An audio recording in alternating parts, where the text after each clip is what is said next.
Watching out for you. This is Newswatch 12 Breaking News. We begin tonight with breaking news in an exclusive story. A month-long investigation resulted in an illegal marijuana drug bust in Medford this morning. Thanks for joining us on Newswatch 12 at 4. I'm Brian Morton. A task force called IMET, the Illegal Marijuana Enforcement Team, led that raid this morning.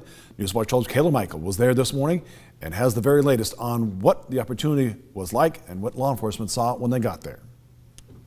Good evening, Brian. After talking with all agencies involved this morning, I learned what the raid was really just a small piece in the larger goal of fighting illegal marijuana grows here in Jackson County, where new ones seem to be popping up every single day. Right now, specifically, IMET, the Illegal Marijuana Enforcement Team, are doing more raids because this is the end of outdoor growing season before a lot of operations are moved indoors. Now, the facility raided this morning applied for permits to illegally grow marijuana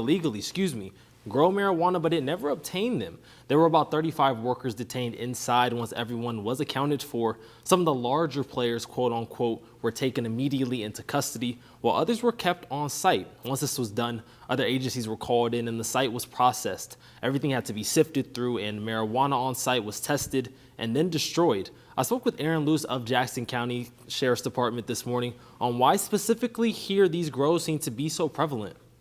So the legal marijuana problem in Jackson County is rather large. You know, we have an area that is very conducive to growing outdoor marijuana.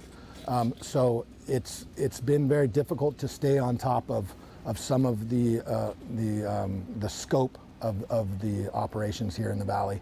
And so there's a lot of investigative work to identify major players in the game, and from there, you take down these processing facilities and get some of the illegal marijuana off the street.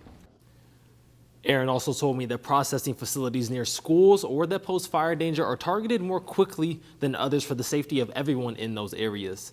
Now, being there on site today, it was pretty eye-opening to see how large and organized the grow site was, and this was just one of the known ones in this county. Be sure to stick with us at 5, and I'll explain the larger implications these types of operations can bring to our community. But for now, reporting live in studio, Caleb Michael, Newswatch 12.